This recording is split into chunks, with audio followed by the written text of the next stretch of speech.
Good morning. One of the things that's been kind of going through the Vikings fan base recently is, well, what do we do with Sam Darnold if he's exceptionally good?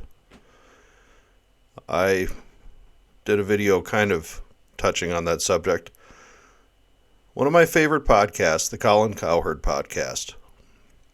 Colin and John Middlecoff, they review the games of the week, and it's quite enjoyable for me. I enjoy it every Sunday night or Monday morning whenever I get a chance to watch it. And they brought up this very subject.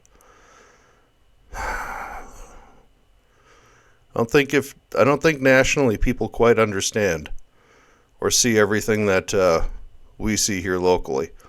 But I'm just going to give you a quick segment of this. And I watched Sam Darnold, and I'm like, you know what? You brought this up last week. You think J.J. McCarthy is better, but off an injury, and they go get Daniel Jones. I don't know what they do. What happens if Sam Darnold wins 2 playoff games, John? Because today I'm watching him and Kyler, and I'm like, I trusted Darnold late in that game more than Kyler Murray, and I'm a huge Kyler Murray fan. Well, it's tough sometimes to trust Darnold because you're able to see that he's seeing ghosts. The very famous piece of audio of him seeing ghosts. You can kind of see it as a Vikings fan. And what do? You let him go. You let him go. This team is currently built to have a salary cap structure with a rookie quarterback. That's number one. Number two, and the most important thing, is the spoon of the secret sauce. What stirs the secret sauce around here is Kevin O'Connell. It's not a coincidence that somebody like Kirk Cousins comes in here and his career is revived. New breath has been breathed into it. So much so he gets $90 million guaranteed in Atlanta. Whether that's working out for him or not is not the point of this. It worked out enough for him to get a contract, a $90 million guaranteed, with a busted Achilles. Nick Mullins came in here from the Raiders and threw for 400 yards with KOC.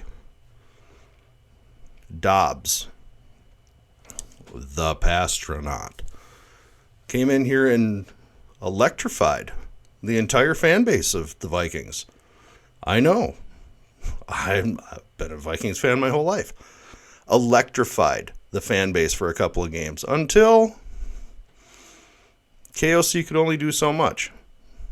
And we know it was KOC because there were multiple stories out at that time of him being able to get in contact with him for longer than normal because he was a backup quarterback or something to that effect.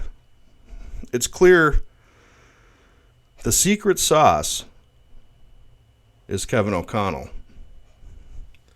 So if we let Bradford go, which I absolutely think is what the Vikings should do, is let Bradford go, I am absolutely confident that his next piece of clay, J.J. McCarthy, will do just fine.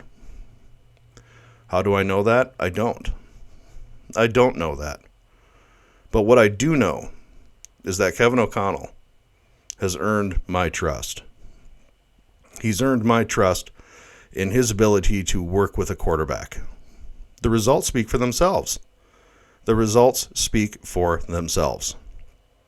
And I have to believe that somebody like Kevin O'Connell has been looking for a player like J.J. McCarthy. We all know he wanted Drake May. Josh McCown coached Drake May in high school. We all know that they wanted him badly. J.J. McCarthy is probably the second best piece of clay they could get. Somebody they can mold in their image. Their image is winning. Their image is winning quarterback play. That's been proven for years now, with multiple quarterbacks just thrown in. With quarterbacks thrown in off the street, not even knowing their teammates' names before stepping on the field. But Kevin O'Connell, literally play by play, nursed the Pasternaut through it. He kept Nick Mullins. Why did he keep Nick Mullins? Because he knows the system. Well, that proved to be a correct thing, because he passed for 400 yards. JJ, Justin Jefferson, JJ doesn't have the records he has without the quarterbacks he has. And the quarterbacks that have been thrown to JJ have all improved their game, become better players, better quarterbacks under Kevin O'Connell.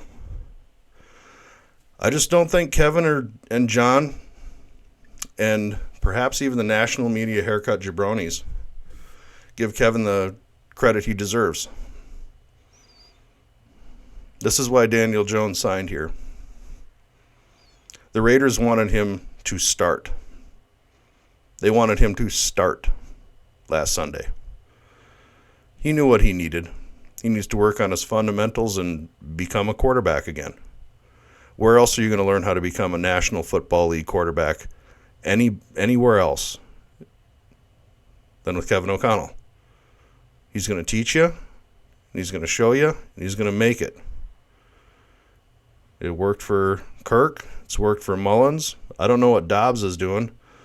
I wouldn't be surprised if he has a backup. I didn't research that before this video. I apologize for that. Kevin O'Connell is the spoon that stirs the drink around here. And as much as I love Colin and John's recap of the games on Sunday night, and I do, this doesn't just detract from this. They are fantastic. I enjoy them very much. I highly recommend them. I certainly have. I've subscribed a long time ago, and I recommend you do as well. But they're wrong. They're wrong on this. You let Sam Darnold walk. They say he's not going to get 35, 40 million. I'll bet you he gets 45. I'll bet you he gets 45 from the Raiders. He's going to get highly paid.